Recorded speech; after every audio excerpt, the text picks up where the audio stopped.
In Pursuit of Truth. This is your host, Sir Patrick Mack. We are back and we got some Q posts for you. We got some Q proofs for you today, and we're going to get started right on them.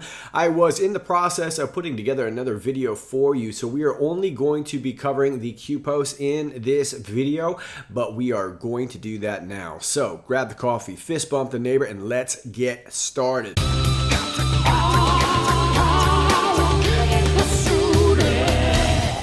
Votes 37.95, 7 minutes out to the hour of 2. Q takes us to this post. What you're looking at the top of this graphic here is the post from 8kun, and this was from the 23rd of January, as you can see, where Q is congratulating our patriots over there in the UK in regards to Brexit. And then it gave us the link to, this was actually a video, what you're seeing on the left here, where it says law. This was a video screenshot here, but it was from a tweet from the Department for exiting the EU, talking about leaving next Friday. This was just days ago on the 23rd.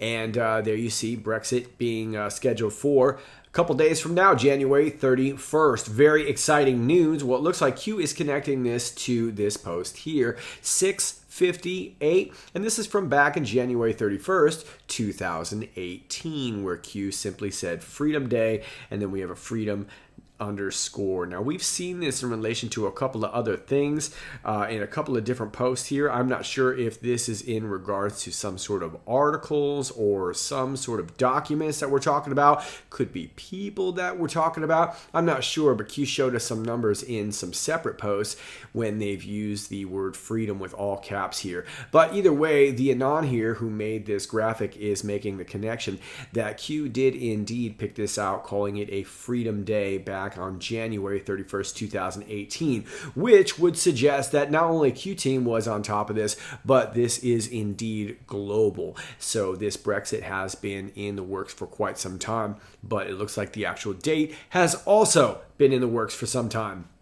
Now, I do want to point out, too, that this image is entitled 1414. I'm not sure if there's some relevance in dates there with the 1414. I suppose if you add the 1 and the 4 and the 1 and the 4, you get a 5-5, right? Meaning loud and clear. But you guys can let me know what you think about that. Either way, Q is confirming.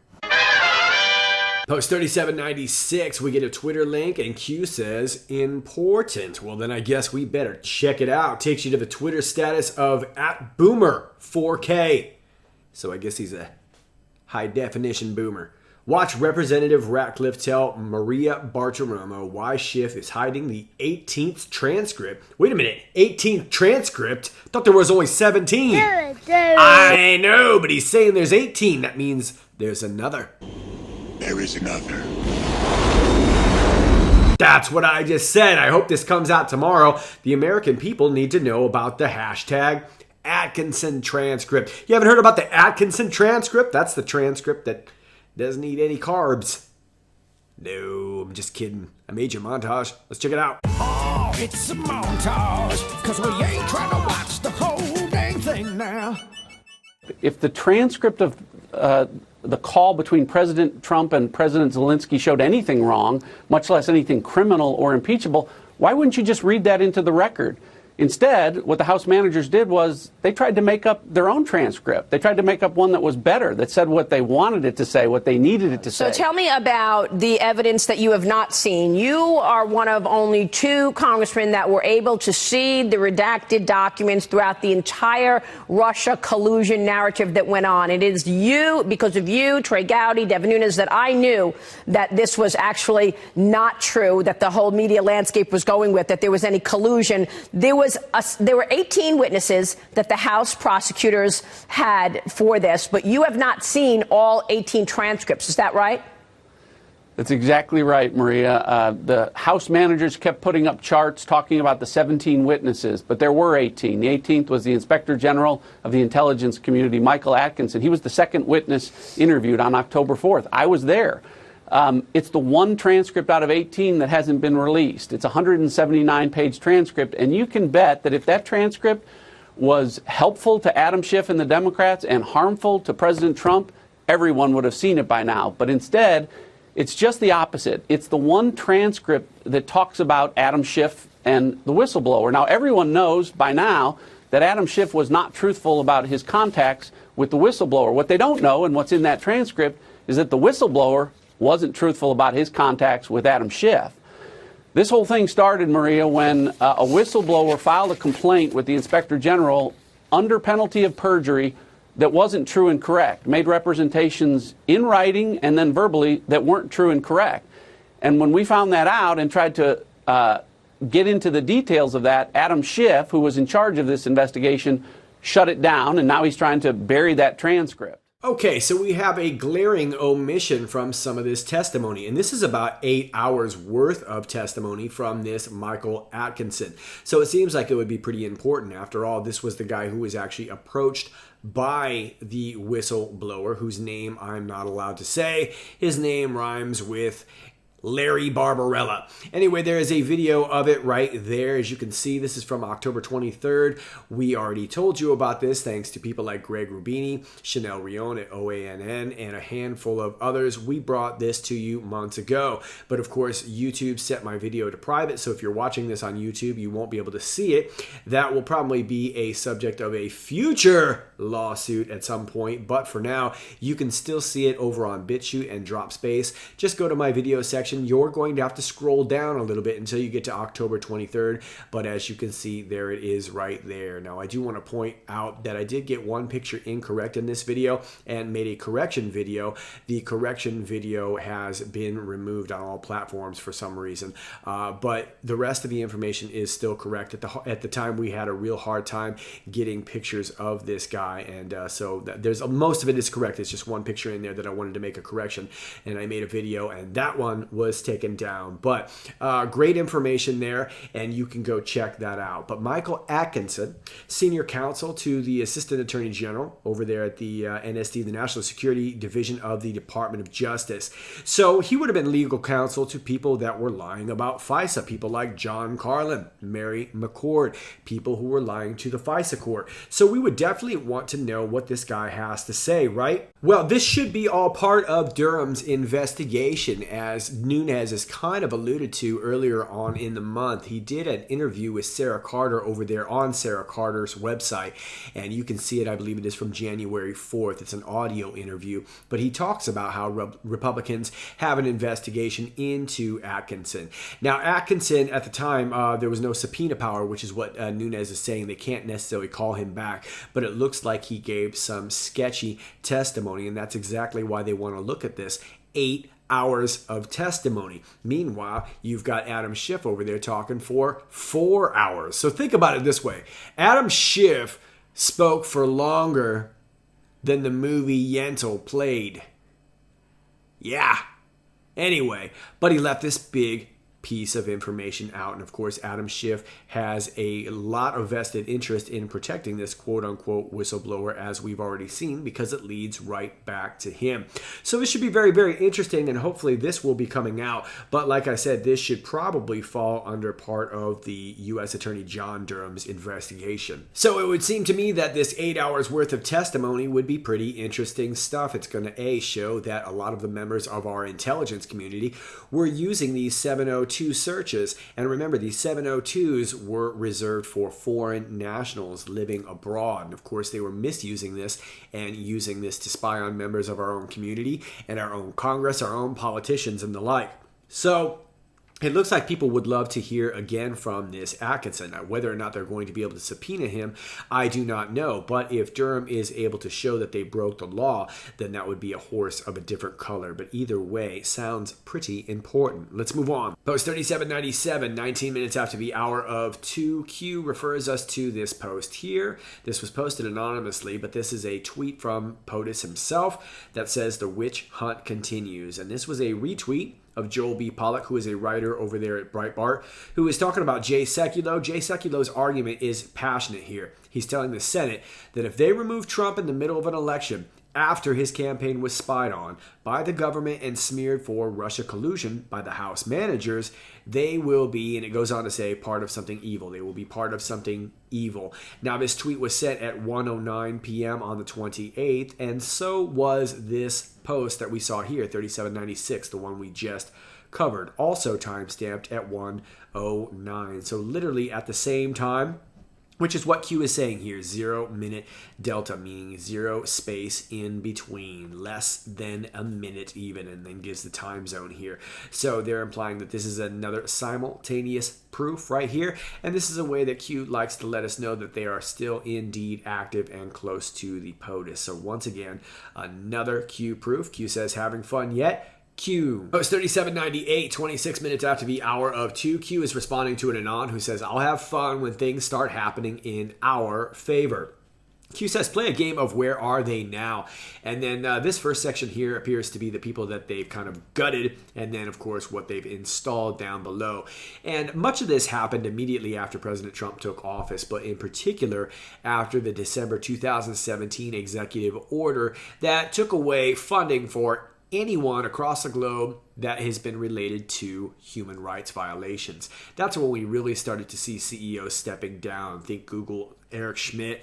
That was one that happened the very next day, right? But then we proceeded to gut the FBI, the DOJ, the White House, state. Think CIA, no longer with that I in the middle, right? Lacking that intelligence thinking, foreign intel. And then talking about the judges that have been installed, Supreme Court, DOJ, FBI, CIA, and then of course the Prime Minister over there in the UK. That was all part of this.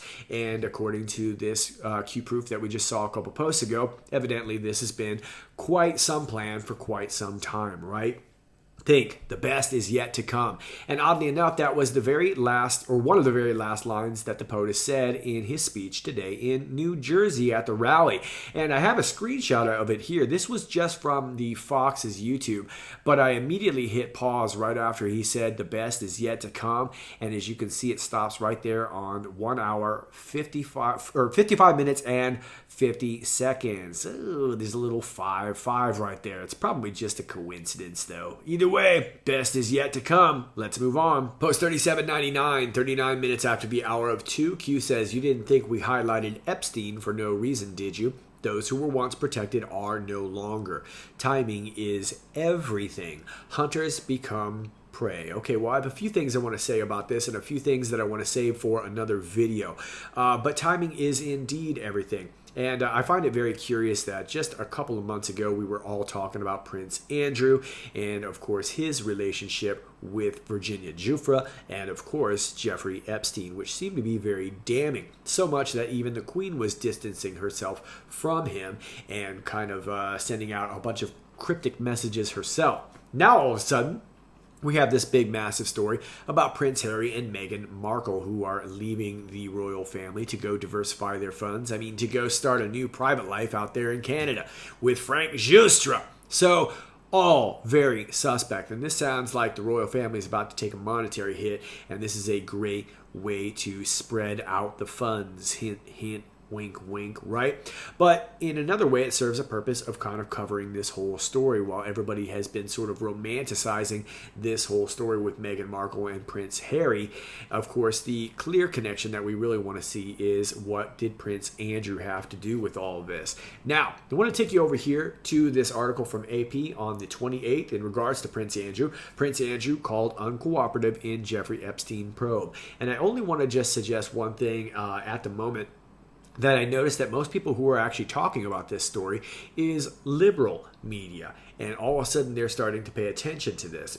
Britain's Prince Andrew has provided zero cooperation to the American investigators who want to interview him as part of their sex trafficking probe into Jeffrey Epstein, a U.S. prosecutor said Monday. Speaking at a news conference outside Epstein's New York mansion, U.S. Attorney Jeffrey Berman said prosecutors and the FBI had contacted Andrew's lawyers and asked to interview him. To date, Prince Andrew has provided zero cooperation, said Berman, the top federal prosecutor in Manhattan. And I want to stop right there and just say that they're also reporting in the UK news that that's not true. Prince Andrew is saying that no one has ever contacted him at all, and he's perfectly happy to cooperate. So who really knows?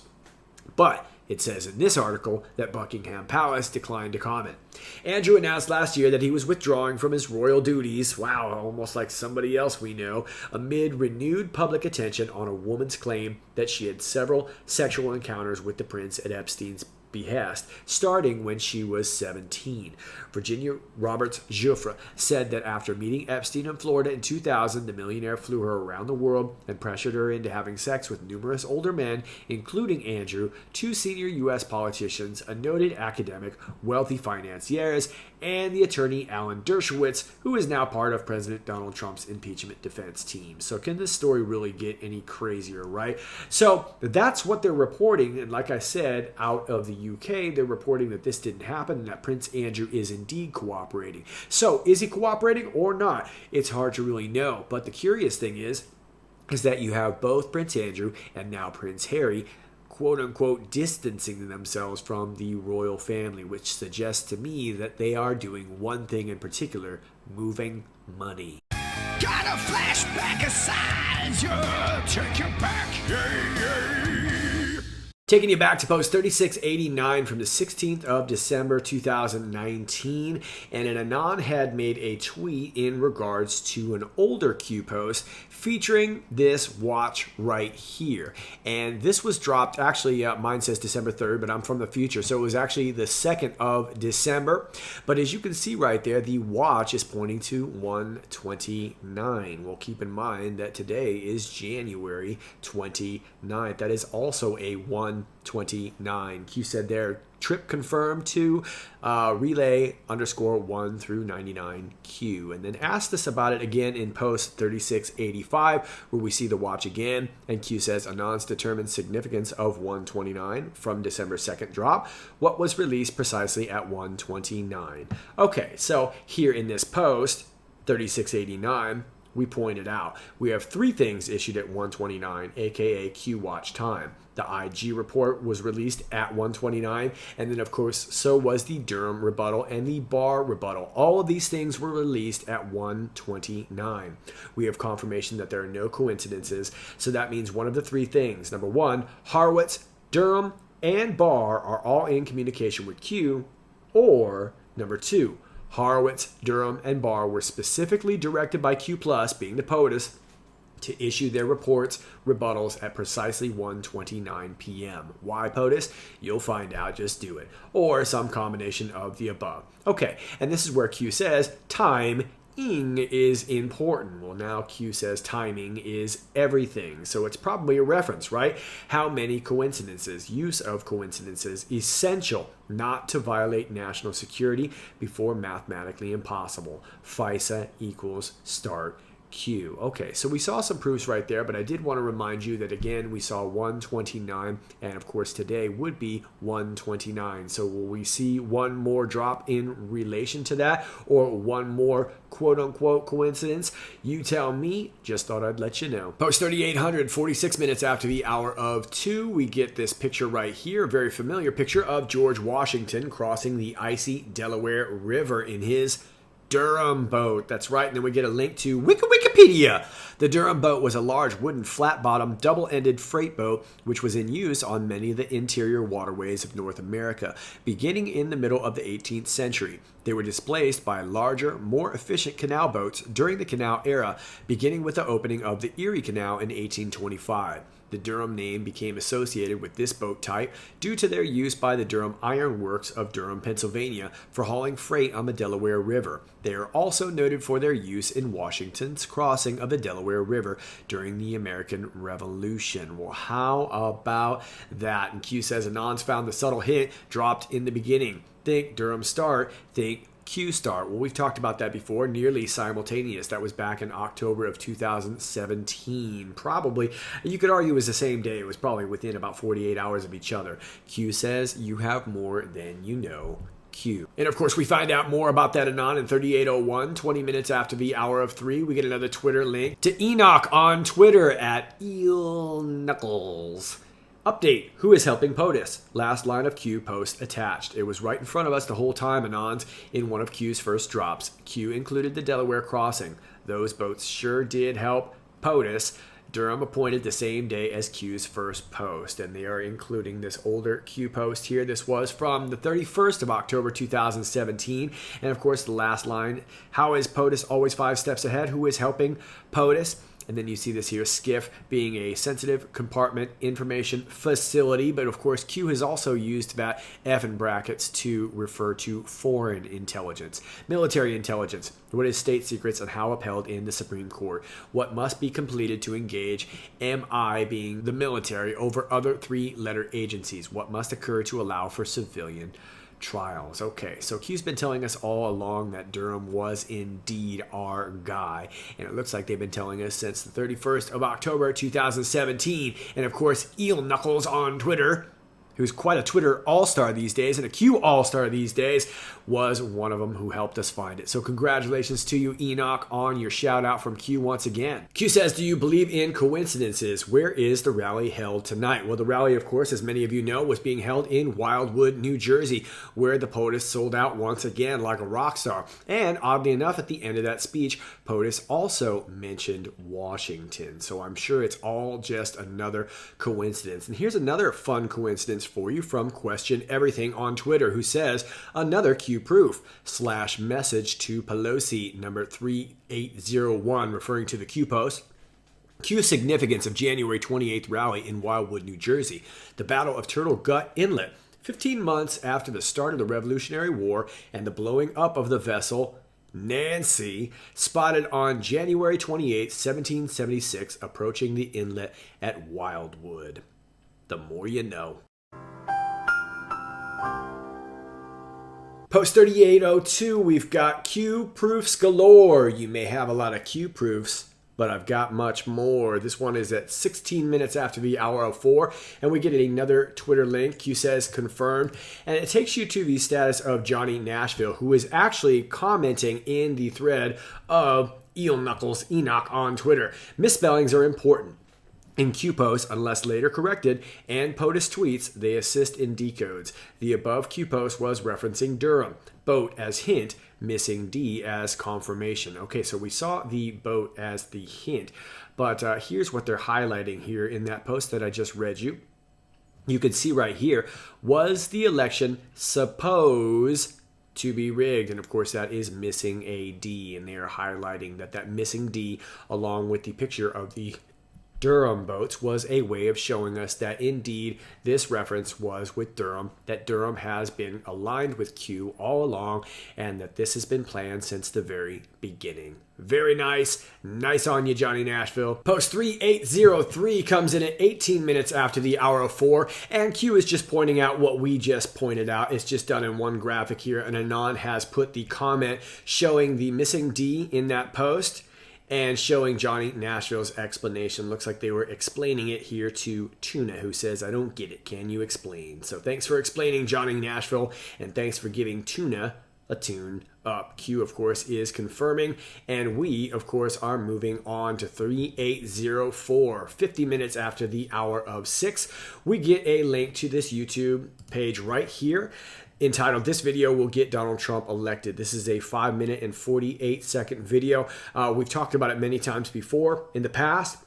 I don't really show it anymore because we've showed it quite a bit, but of course this will be linked in the Qmap, so you can check it out at any time if you have not seen it. But there's always some little nuggets that you can kind of pick up on it all the way through, but Q has definitely referenced this quite a few times, and so from time to time it's always good to kind of check up on it and hear what new things you might be able to pull from it, but there you go. And our most recent post so far, 3805, comes in at 10 minutes after the hour of 9. We get yet another Twitter status, and of course course, Q says the best is yet to come. And this video here comes by way of Patriots Don't Sleep. Again, congratulations on getting a shout out. That is very true. Patriots do not indeed sleep. But they caught the video with not only the reference of George Washington, but the statement, the best is yet to come. So check it out. New Jersey is the state where George Washington led a die-hard band of American patriots to victory at Trenton and Princeton and Monmouth in our glorious battle to win American independence. George Washington. This is the state where generations of tough and strong New Jersey craftsmen and dockers, farmers and factory workers.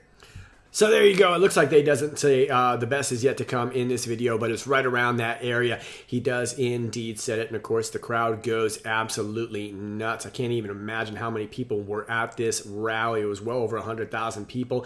Absolutely insane. People were lined up for, I think, about 48 hours, something like this. It looked absolutely freezing out there. But I guess if Washington can cross the Delaware in his Durham boat, we can stand in line for the POTUS. Those are your Q posts. All right, Patriots, that's all I got for you for now. I am getting pursuity on some other topics that I do hope to get out at you real soon. But until then, if you like this video, please click like, share, and subscribe. And thanks to all of you who do that already. If you have not joined me on one of my alternate platforms, please check them out. They are all linked down below in the video description. My Gab, my BitChute, my Brighteon. And of course, I'm over there at Twitter at IPOT1776. That's IPOT1776. If you've got information for me, please email me. Please do not DM me on Twitter or social media. My email is the only way that I exchange that kind of information. That is also linked down below. If you'd like to send something old school, I've got a P.O. box there for you. And if you'd like to support the channel, my Patreon is linked down below. It's all down below in the video description. All right, Patriots, until next time, this is Sir Patrick Mack. Stay funky.